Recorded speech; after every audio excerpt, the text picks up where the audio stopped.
د وحدت غختلی صف مماتوي اختلافات خپل منځي اختلافات. نو د دې حدیث مقصد هغه دا ده چې د مسلمانانو بادشاه هغه په مسلمانانو باندې داسې حق لري چې دغه اسلامي بادشاه اطاعت داسې ده لکه د پیغمبر اطاعت، او څوک چې د پیغمبر نافرمانی وکړي هغه چې څومره ګناه ده، د هغه اوامر مات کړي چې څومره ګناه ده، د اسلامي بادشاه حکم او امر ماتول هغه هم همدغومره ګناه ده.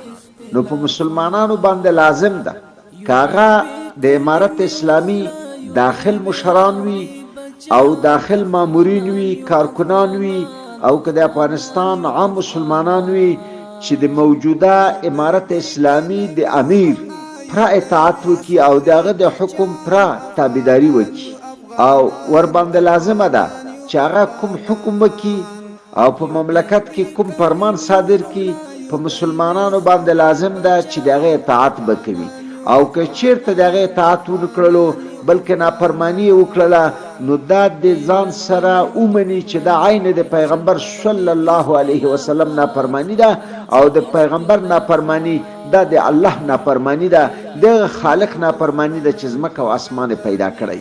نو زما مقصود هغه دا ده چې په دغه نږدې ورځو کې د امارت اسلامي زعیم شیخ هبت الله اخونزاده حفظه الله ورعاه واطال الله بقاءه هغه یو حکم وکړلو چې د څه وخت دپاره او د څه زمانې دپاره د ښځو پانتونونه او د غټو جنکیانو مکتبونه دا د بند دي.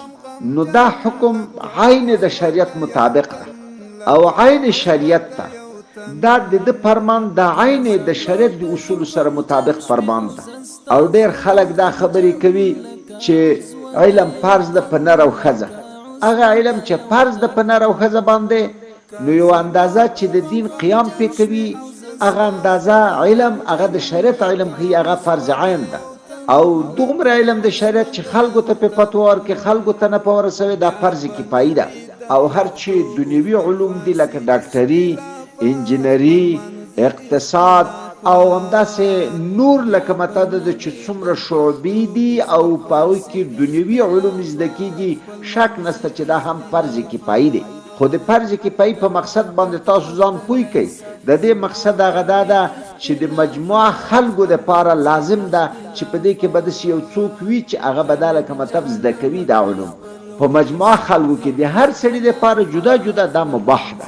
نو د ټولو انسانانو دپاره او د ټولو مسلمانانو دپاره د ټول افغانستان دپاره دا دنیوي علوم هم فرض کفایي دي، خو لیکن د هر سړي دپاره دا نه فرض عین دی او نه فرض دی، بلکې د هر سړي دپاره فقط د مباح درجه لري.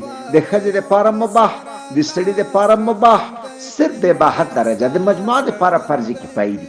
او د فرض کفایي حکم دا ده چې بعضې انسانان هغه د ادا کړي د ټولو غاړه آزاده ده. نو دغه دنیوي علوم د افغانستان نرانې چې ادا کړي د ښځو غاړه هغه آزاده ده، اگر چې د هغوی دپاره مباح دي.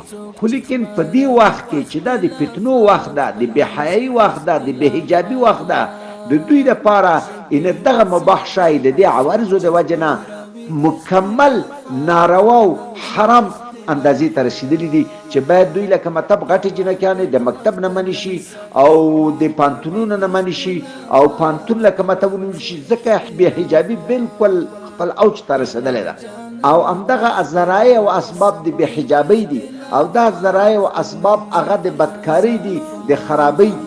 ځینې خلک دا خبرې کوي چې یو ښځه مریضه شي نو که چېرته لکه مطلب ښځه ډاکټره نه وي نو نر ډاکټر ته د دې وروستل دا خو ناروا دي، دا خو زموږ غیرت نه ایجابوي. څنګه نر ډاکټر ته خپله ښځه، خپله لور، خپله مور، خپله خور هغه ورولي؟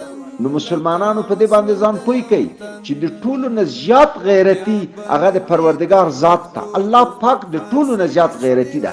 الله پاک حکم دا ده، د شریعت حکم دا ده چې که چېرته ښځه ډاکټره وه نو د ښځې علاج به په هغې کولی شي، او ښځه ډاکټره نه وله یا ښځه ډاکټره په دې علاج نه پوهېدله بلکل نر ډاکټر هغه علاج کولی شي. شریعت چې یو شی لکه مطلب ده هغه حلال وبولي، شریعت یې جایز وبولي، ته څنګه بیا دا وایي چې دا زما غیرت نه ایجابوي؟ نو دا ستا غیرت دا جاهلانه غیرت ده، دا د شریعت خلاف غیرت ده، دا د شریعت موافق غیرت نه ده چې دا کومه خبره ته کوې.